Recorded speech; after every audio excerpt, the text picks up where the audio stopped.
Hi, I'm Bill Crystal. Welcome to Conversations. I'm very pleased to be joined today, though it's a worrisome and sad day in many ways, by my friend Anne Applebaum, I think the leading commentator on, analyst of Russia, Ukraine, and here we are on, what is it, Thursday morning, February 24th, with 12 hours after the full-scale Russian invasion of Ukraine. You can Google Anne and read her excellent articles recently in The Atlantic. She's been consistently correct, actually, in analyzing, I think, what Russia might do, what Putin might do. One wonderful article last night, actually, about Ukraine, and excellent book on democracy and authoritarianism recently, previous books on the Gulag and on Russia's war in Ukraine, Stalin's war in Ukraine, I guess, many years ago, but seems of current importance as well. So anyway, it's a great pleasure to be joined by Anne, and as I said, great to have you today, but not a happy day. Thanks, Bill. No, it's not a good day, and I'm afraid I didn't sleep much last night, and so I'll do my best. But That will be better than others can do anyway. So, your piece last night was terrific, which I recommend, on Ukraine itself. And before we get to the deeper analysis, the liberal world order, and the U.S. policy and so forth, let's say a word about Ukraine, a country you've visited many times, whose history you've studied in depth. I mean, they're on the front lines, and we should recognize them for a minute, I think, before moving on to discussing Putin, which is important, and all the other things that we need to talk about. so yes, I actually wrote that piece in response to Putin's very, very strange speech on Monday, in which he essentially said Ukraine doesn't exist, it's not a real country, and in fact he came up with a theory about Ukraine that I'd never heard about before, which is that it was invented by Lenin. Right. Which, I mean, it's you don't want to even know what he was talking about, but it was very convoluted and weird. And I thought, I of course have, as you say, I wrote a book about Ukraine. I've spent a lot of time there. I know a lot of Ukrainians, and I of course assume things about them. Then I realized, of course, people don't know, and so I wrote something that said, who are they? Where do they come from? How was their identity composed? I mean, in some ways, their story is no different from any other European country. I mean, they emerge out of a medieval empire. There was a medieval empire called Kievan Rus, which was based in Kiev and which was the ancestor of Russia, Ukraine, and Belarus. They were then essentially a land colony of other empires for many years, much like the Irish were a land colony of the English. Or the Slovaks, who were a colony of the Hungarians. So there's it's not an unknown, way to have spent the 16th, 17th, and 18th centuries. Right. But one of the things that means is that Ukrainianness was always a kind of identity associated with anti-elitism, anti-establishment, sometimes anti the cities. It was an identity that was kind of preserved in the countryside at a time when there wasn't a Ukrainian state. It sort of has this kind of built in, all the national heroes are partisans or rebels, or people who led uprisings against the Tsar or against the Polish kings. And so it has almost, as I say, kind of built into it this kind of rebellious streak. And also, of course, it has built into it a historical memory of kind of grassroots and civic organization. This, again, actually, it has in common with other countries. A lot of other European countries, before they had states, they had national movements. And of course, this is true of the Italians, it's true of the Germans. It's true of actually most European countries, with just a couple of exceptions, like England and France. So there wasn't a state in the 19th century, and so they created kind of Ukrainian clubs and schools and Sunday schools and charitable organizations, and that was how that's how they expressed this identity. They were very, so unlike other, nationalities, they were very brutally repressed by the Russian czars, by the imperial empire, which immediately saw them as a kind of threat. We have a kind of, empire in which we're trying to Russify everybody, and these Ukrainians are a problem for it. And so there was brutal repression then. At the time of the Bolshevik Revolution in 1918, they then revolted. They tried to create their own state. At the time, remember, a lot of other European states were recreated or created then too. Czechoslovakia, Poland was put back together, having been partitioned. So it was not an unusual demand or request, but they failed. They lost to the Bolsheviks. Nevertheless, the Bolsheviks understood how important they were and how important they're nationally when they gave them a kind of special role in the Soviet Union. Stalin came to resent that. One of the effects of that was the Ukrainian famine, which was a artificial organized famine designed to repress the peasantry and to eliminate. It was accompanied by mass arrests of Ukrainian intellectuals and artists and so on.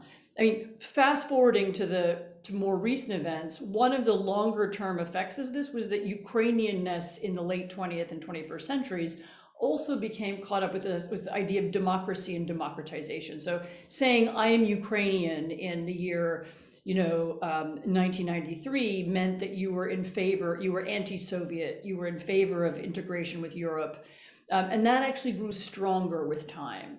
So the Ukrainians were pro-European, pro-democracy, pro-Western, and they were fighting against a kind of post-Soviet, pro-Russian, or I don't know, exaggerating a little bit, but some kind of this corrupt establishment. So anti-corruption, democracy, and so on. They staged multiple street battles and demonstrations in order to get rid of these kind of post-Soviet kleptocrats. They did it twice, 2005, again in 2014.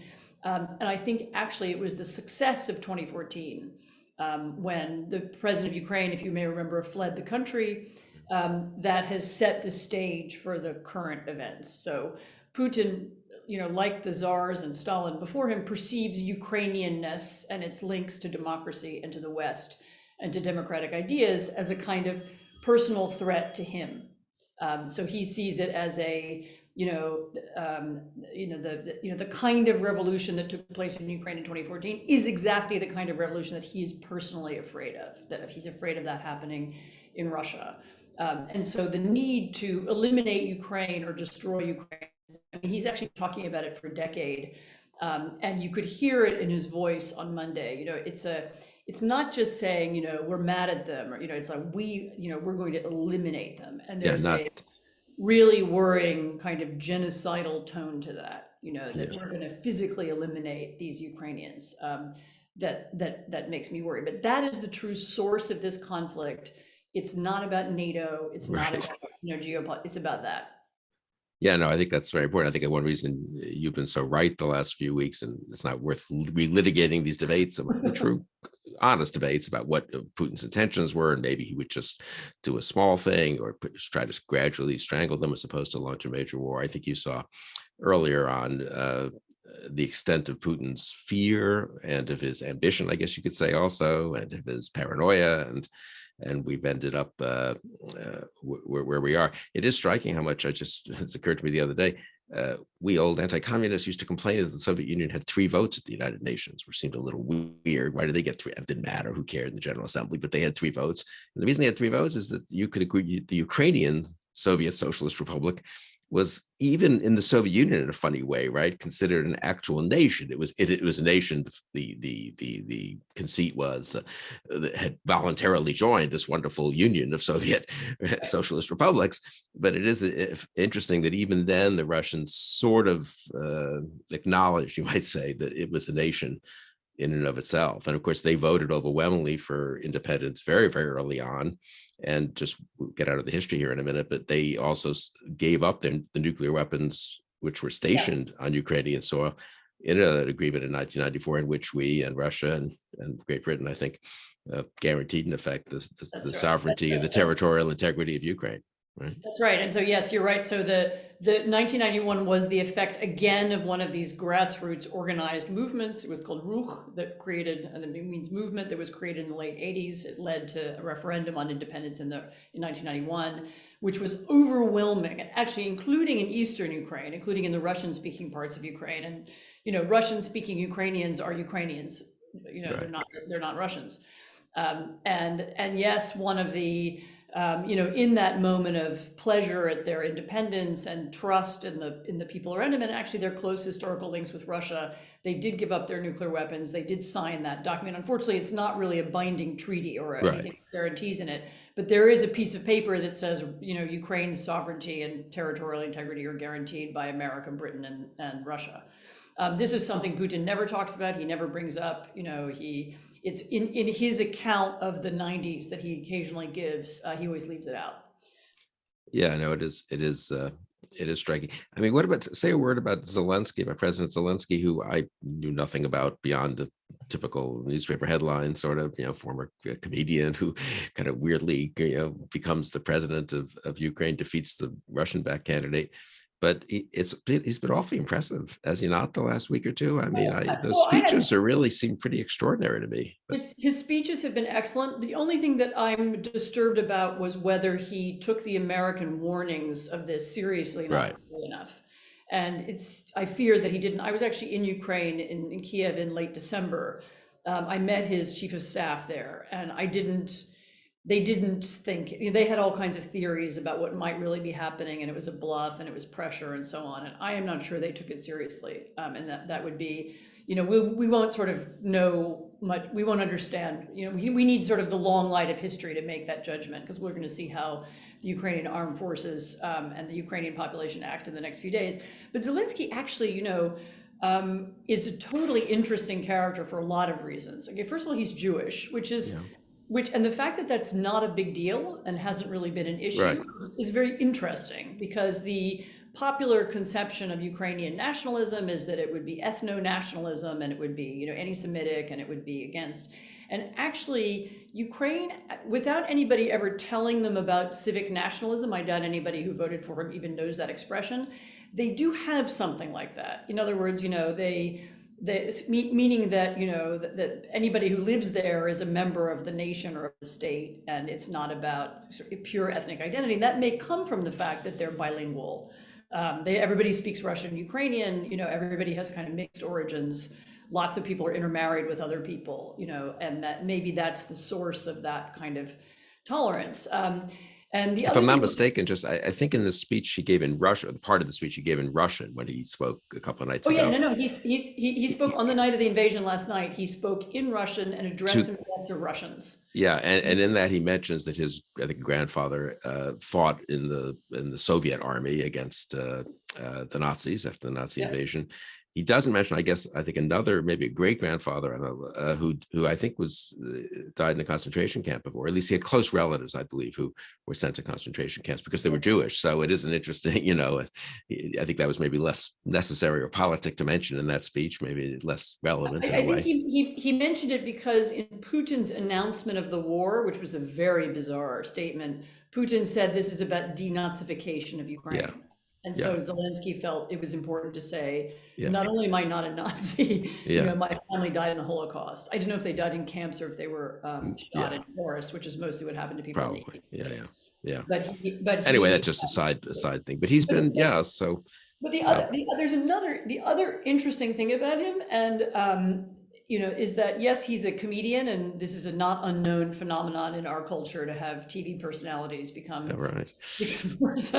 leaders. They got a better one though, They got one who believes in democracy. So I mean, it can work out or it cannot work out. We should not look down on them. We're the great democracy, but our TV personality is not pro democracy, and theirs is. But I actually watched at the time that he was elected. I watched several of the programs of this there's a famous television series all called Sluga Narodu. It means servant of the people, which is the series in which he plays a school teacher who is accidentally caught on video by one of his students ranting about corruption. He goes on a kind of tirade, and I hate these people, and the student captures the clip, and then the clip goes viral, and everybody, this is in the series. And because of that, there's a presidential election, and he's kind of, without campaigning or anything, he accidentally becomes president. And so he's a kind of school teacher. He's a kind of, almost a kind of post-Soviet, like he lives in some kind of apartment with his mother, and he's divorced, and he's a kind of sad, and everyone's rude to him. It's like, and then like the next day when he becomes president, suddenly everybody's obsequious and they suck up to him. And he makes fun of, he does this, it's poking fun at Ukrainian, the Ukrainian elite, but also poking fun of this sort of attitude to power that Ukrainians have. And it's funny. It's genuinely funny. And I think what Ukrainians were voting for when they chose him was, of course, that, like, we want a president like that, who is, who is anti-establishment and who's an outsider and who's, from a normal family and is a normal person. And while it's a little bit weird that he was chosen president, and there are some who feel that he's been, his lack of experience shows, and not just in the preparation for the war, but in other things. And he's become a little paranoid in recent months about bad press and so on. I mean, he's just not used to it. But Ukrainians wanted that kind of. I mean, again, it connects back to their history and their, this kind of rebellious, anti-establishment, anti-elitist traditions. And Zelensky is really a product of that. And you're right, he has in his speeches, I think in the last few days, he's really risen to the moment. He's tried to speak to Ukrainians. He tried to speak to Russians. I saw him speak in Munich a couple of days ago. That was sort of less, it was a very bitter speech, actually, kind of directed at the Western leaders who were there, saying essentially, "What have you done? Nothing." But generally, the last 24 hours, he's been very impressive. Yeah. So let's not go into the history. I feel at this moment, sort of Churchill's guidance shortly after Dunkirk, I guess, in June of 1940, that, we can't relitigate all of the fights we've had about understanding this stuff over the last 5, 10, 20 years. And we need to sort of think hard about where we are and the, I think, pretty unprecedented, not totally unprecedented, but new moment we're in. I do think the one thing I've been struck by reading up a little bit on history of wars, including Gulf War, even in 1990, things changed. Wars really change things. They change things internationally. They change things domestically. Things happen and governments make decisions that a month before you would have said, no way. We're in 1990, I was in the White House. We're trying to manage the victory in the Cold War, the unification of Germany, a million things going on.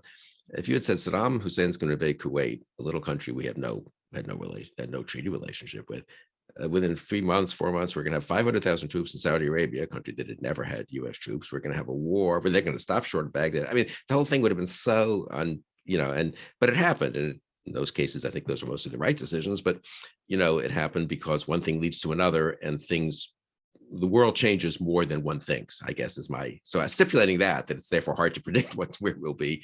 I mean, where are we more broadly in terms of Russia and Putin, in terms of Central and Eastern Europe? And then let's go to the broader, question of the whole kind of European and international world order, the US role in it and so forth. But maybe first focus, how big. It's a very big moment, isn't it?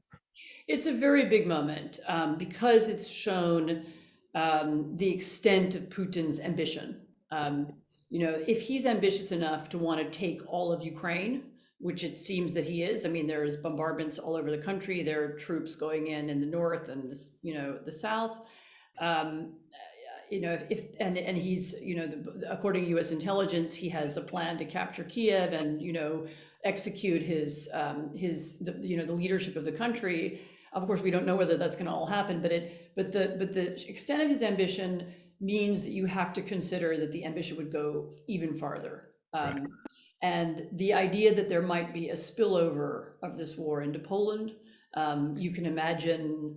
I don't know if there's a Ukrainian resistance and being armed from Poland. You could imagine that creating a conflict between Poland and Russia. Also, I have to say this sounds a little bit weird, but it's worth remembering. I was at actually another Munich security conference several years ago. I now know it's sort of 7 or 8 years ago, when Lavrov, the Russian foreign minister, stood up, and he always makes these awful speeches, and he stood up and made a speech. And one of the things he said was, well, you realize that German reunification was illegal. And of course, being Munich, everybody laughed. And I heard that and I thought, I don't think that was a joke. And I think they believe they can pick apart everything, and that they want to pick apart the entire post-Cold War order, going right back to the unification of Germany. Remember, Putin himself remembers personally when there was an enormous Soviet headquarters in East Berlin. I've been to it. It's a huge thing. He was a member. He was there, right? And he was there. He was a part of the Soviet occupation force in East Berlin, and he may want it back. And I can't tell you right now exactly what form that would take or how they're doing it, but certainly, Germany has been a special focus for him for a decade. He has used contacts and money and influence, and he's essentially, I don't think the AfD, which is the German far right political party, I don't think it would exist without Russian influence and Russian disinformation and Russian financial support. And so he's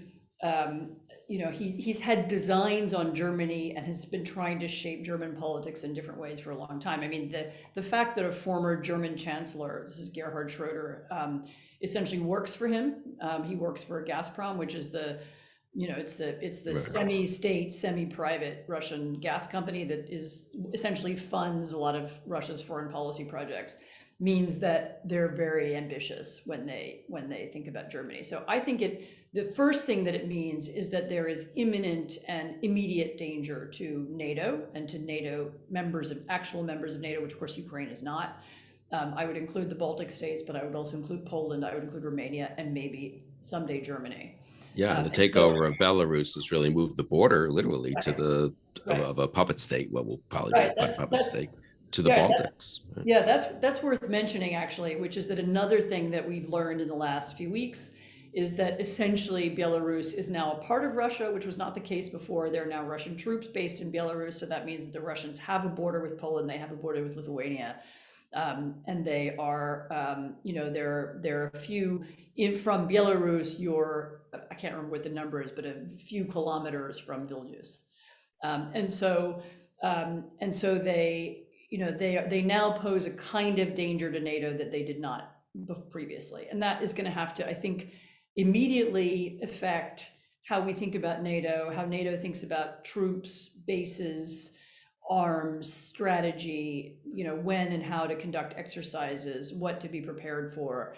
I mean, all kinds of questions that we thought we didn't have we not thought about since 1988 immediately become important again, including, by the way, one of the other insane things that Putin did when he launched the war last night, was he made a kind of veiled threat about nuclear weapons. He said something about nobody must interfere in this, or you'll have something will happen to you that's never before happened in history. And that was taken to be an allusion to nuclear weapons. And so suddenly a topic that had really completely disappeared from European politics and strategy, I think it will now come back.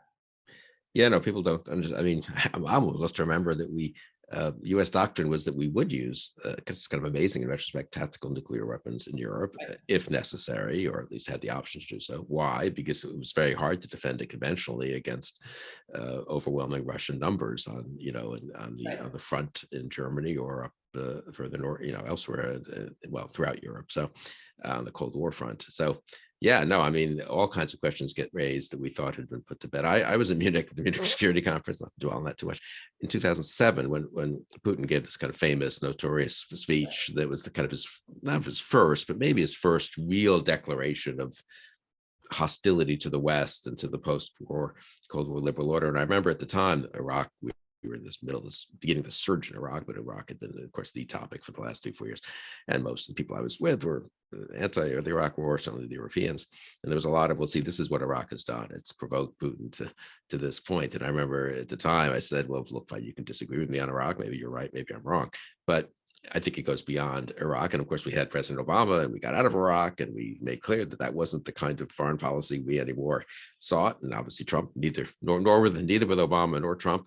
And in that respect, Putin's a gangster. Right? Say a word about this. Gary Kasparov always stresses, I think this is useful, that one shouldn't give Putin too much respect in the sense that he's not some deep, thinker of, who's studied Russian history and yearns for that world of the Middle Ages or something, or Peter the Great, or who's not the opposite of Middle Ages, but whatever.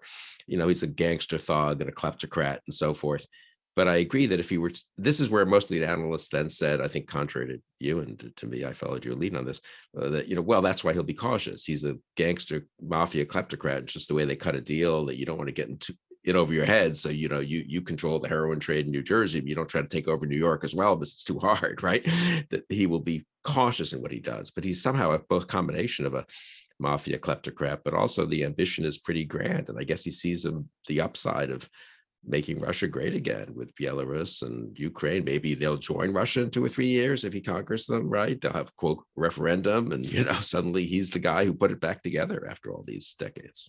Yeah, no, I mean, as I said, part of his motivation is this fear of democracy, and which he identifies with Ukraine. And this, in particular, he's very paranoid about street demonstrations that lead to a collapse of power, Right. because that's what he saw happen in Germany in 1989. He was in Dresden at the time the Berlin Wall fell. And that's what happened in Ukraine in 2014. And that's what and he thought that might happen in Russia in 2011. Yeah. There were mass demonstrations across Russia then. Um, and at the time, he became very emotional, and he made a very emotional and angry speech about how Hillary Clinton had organized these demonstrations in Moscow. And, God bless Hillary Clinton, but she is not capable of organizing demonstrations in Moscow. And nor is the U.S. government, Or is unfortunately. the Right. US government, whatever our ambitions are, we could have never done that.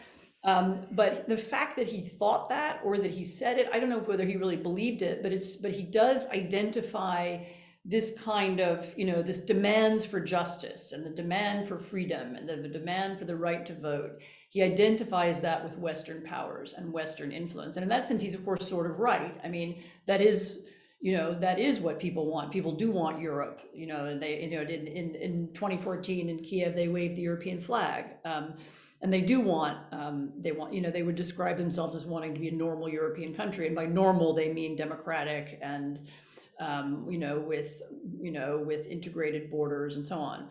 And so so his resentment is partly that. And then the second piece of his resentment is this revanchist anger at the breakup of the Soviet Union, which was the great trauma of his life. And he has said in interviews and so on. And, he's described, and others have documented what happened. He was in the KGB headquarters in Dresden, and, there were mobs outside, and they had to burn all their documents, and they made a phone call to Moscow asking for reinforcements, and no reinforcements came. And this is the moment when he knew that the empire was over, and he resents that profoundly, and he resents the loss of power and territory profoundly. And so he's still talking about it in a way that, by the way, I don't think younger Russians do at all anymore. I've seen, most Russians under 40 think Ukraine is a foreign country, and they don't think it's part of Russia. But his generation, especially his generation of Soviet, apparatchiks and KGB, might still have that longing to recreate the empire. And so, these things put together, I mean, this revanchism plus, plus his hatred of the democracy that Ukraine resents. I think that those are the things that help explain why he became so obsessed with this idea. I mean, that last point does suggest we shouldn't give up at all, though, on the Russian people and on, hoping for a post-Putin, or working for a post-Putin Russia, because if it is him and some slice of Soviet era, nostalgists plus just kleptocrats who are benefiting from the current situation. This is not like built, it reminds me of the Balkans, this is an ancient historical hatred, it can never go away. It's, you're crazy to think you could have a peaceful situation, but that's not the case, right? I don't know, the 45-year-old Russians and 45-year-old Ukrainians think they can't live side by side with a lot of cultural intermingling and national independence. I don't know about that. So, again, there isn't really any polling now in Russia, because, if you call up a taxi driver in Krasnoyarsk and you say, hello, I'm from the polling agency, do you like the president? What's people going to say? I mean, they'll say, yes, this is a dictatorship. So nobody's going to tell somebody that, there are other kinds of indications that there's a lot of dissatisfaction, a lot of it just economic. Probably there's support for him too. And Soviet apparatchiks, and is a large number of people, and people with nostalgia, maybe enough if they are in control. But yes, so I don't believe that any country is ever condemned to be the way it always was. And there are plenty of examples of countries that have changed themselves. I mean, actually, Ukraine is one of them, or have tried to transform themselves and have succeeded in becoming different. And I still believe that Russia could be a much different place. There is a liberal tradition in Russian history. There is a fine tradition of Russian Democrats and democracy activists. Really, to my mind, the most brilliant and most interesting democracy activist in the world, actually, is Alexei Navalny, who's Putin's main rival. He's in prison now, but he essentially invented a whole different way of doing democracy agitation. And his group does these big investigations into corruption, and then they make films out of them, which have sort of high production values. They're very funny. Navalny himself starred in them. And they're very pointed, and they find information about, I mean, for example, they did one about Putin's this vast palace that he bought on the Black Sea and built on the Black Sea. And they get, 200 million, 300 million views on YouTube. I mean, I don't think there's anybody else who can get that kind of audience, anywhere else in the world. And so they're very creative, they're very sophisticated, and they're a lot, they're a large group. I mean, I don't think right now they're in a position to, overthrow the government. But as one of the Navalny people said to me a few days ago, we're just here because we know that sooner or later there will be a crisis. And when the crisis arrives, we would like to be ready. We would like to, so they're, it's not impossible. I mean, of course, the other route to change in Russia is some kind of palace coup, or people around Putin becoming dissatisfied with him. And that I'm not intimately connected enough in the Russian elite to be able to tell you whether that's possible or who it would be. But there is a long tradition of that in Russia too. Yeah, and foreign wars are often occasions where, if they don't go well, for Right. it leads to that kind of coup, which then can lead to a kind of more of a real move towards democracy. I was at a dinner with one of Navalny's top aides here in Washington a couple of days ago. Maybe it's the same person you talked to, and yeah, it's interesting talking to them. But they are very, and the maturity, I mean, the patience, the notion that, look, we're not going to snap our fingers, or and things will suddenly change there. And they're in exile, of course. Well, Navalny's in prison, and he's in exile, and others are. But it is impressive. So let's talk about the West for a few minutes, and then let you go. You're swamped. But I mean, what should we do? Not so much in the granular, probably day to day. Hopefully, the Biden administration has, well, say a word if you want about what they should do in the even shortish term, but more sort of, how do we now think about the situation here, and how far are we from getting to where we need to be in terms of thinking about and dealing with this new moment? So your previous question actually was going in the direction that I think we should go, which is that we need really, aside from needing a new strategy for NATO, which I've said already, we also need a new strategy for Russia, a new way of thinking about Russia, one that is not reactive, that Putin does something and we react and we do sanctions. We need to think about what we want to have happen in Russia, and we need to then, I'm not giving you policy prescriptions right now, but what do we want to have happen, and then work backwards and think about how do we want to get there.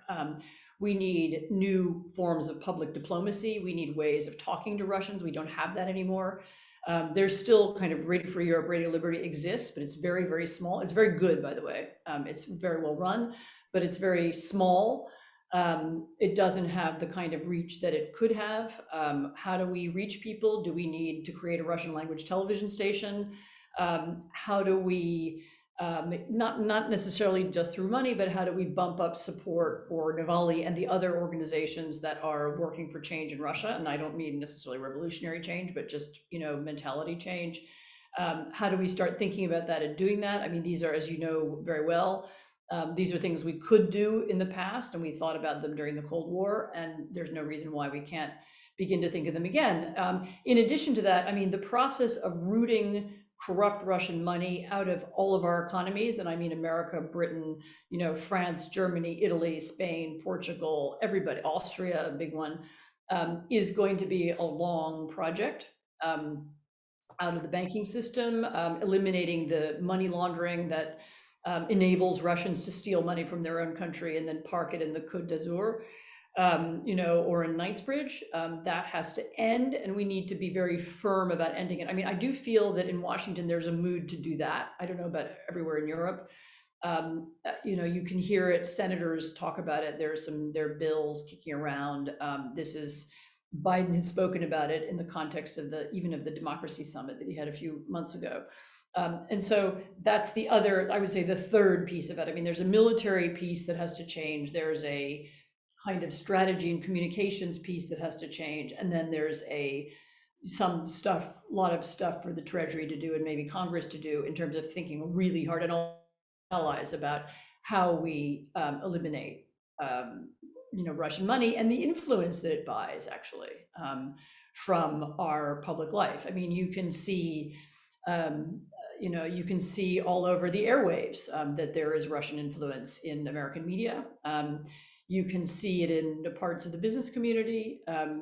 If you look at just exactly how it was that Donald Trump kept afloat during all those years when he was bankrupt, he and his sons have said quite openly that a lot of that was Russians investing in Trump family property, buying apartments in Trump buildings, using shell companies or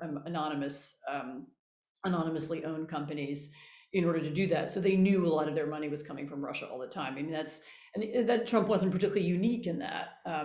But the fact that somebody like Trump could be made in part by Russian money, and I'm not talking about 2016, I'm talking about a decade earlier, means that others were, and the Russians often did that very strategically. I mean, they sort of invested in particular people in every country, whether it was Schroeder in Germany or he's got a partner who's a former Stasi agent who Putin seems to have known in 1989. So there are people who've been invested in, and that has to also stop. We need to understand how that works better and become more serious about eliminating it. And I would say those are the three big things that need to be done, kind of medium and long term.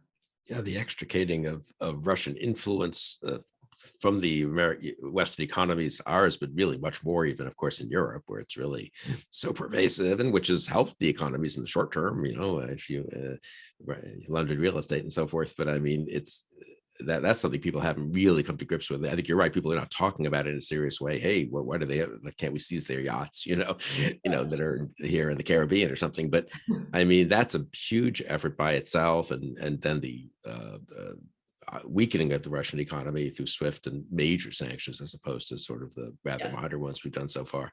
And the kind of soft power and hard power buildup we'll need to do. I would say that people, well, I mean, the shock maybe will cause people to suddenly realize that, what, if we have to increase the defense budget by 1 or 2% of GDP, and, it's way below Cold War still, that maybe is necessary in this new world we live in. It's not like China, says to the US, hey, okay, you're preoccupied with Russia now, we're just going to take a break for 5 years either, right? So we have two fronts at least where there are serious dictators thinking about doing things, or in Putin's case, having done something. Yeah, and to some extent, I mean, I don't want to overdo the Russian-Chinese relationship. I mean, these are actually not countries that like each other. I think Russia is now very much the junior partner, and because of these events, it's going to become much more dependent on China in a way that I think will be ultimately pretty negative.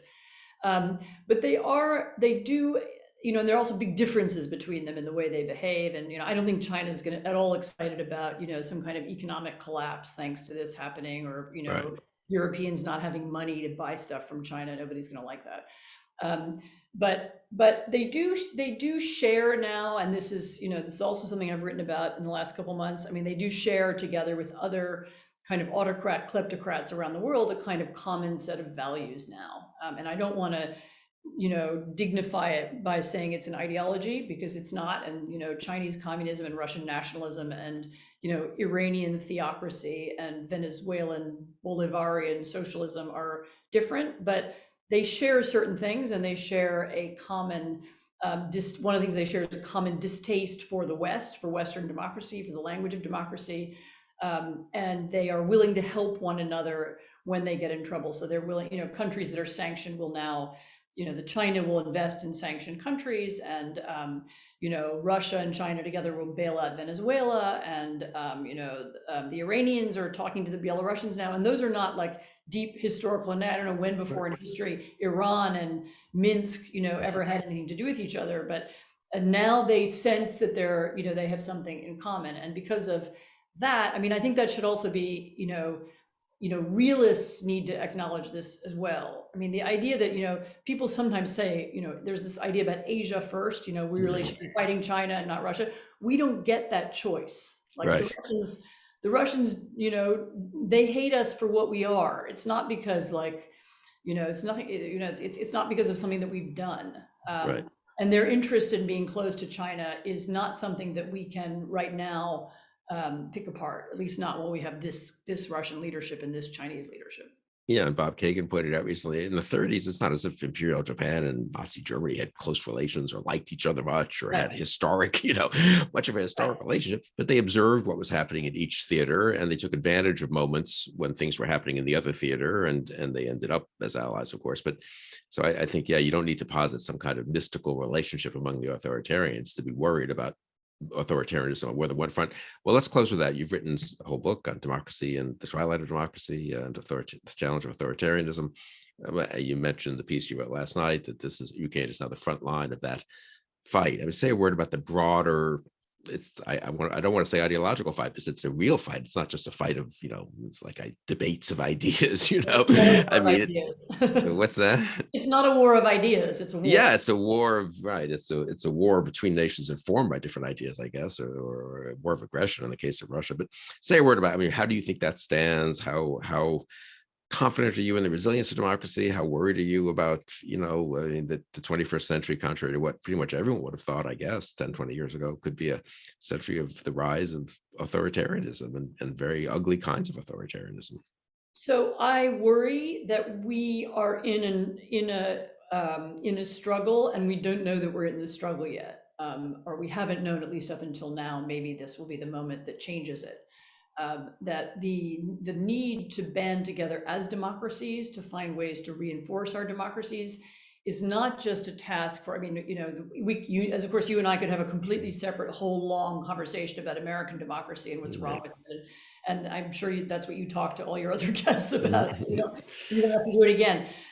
But understanding that that's part of a wider and broader set of issues, that democracy and democracies are under challenge all over the world. Now as we see in Europe, but also in Asia, also elsewhere, and that they are under challenge, and that one of the and that working together as allies is one of the. I mean, sort of I have a sort of unprovable private theory that one of the ways in which we can help heal American democracy is by understanding and deepening our alliances, by having joint projects as democracies, to fight to fight the autocracy that we have, the attraction of it both outside and inside the country. I mean, we clearly have Americans who are, fond of autocracy too. Yeah. And seeing that, identifying it, and understanding that that's the struggle for the next decade is important. And I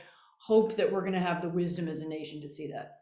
Yeah, I very much hope so. I very much agree with that last point. I think there's a certain kind of view that, the fight abroad hurts democracy at home, but it's not historically the case. Not at Typically, all. Opposite.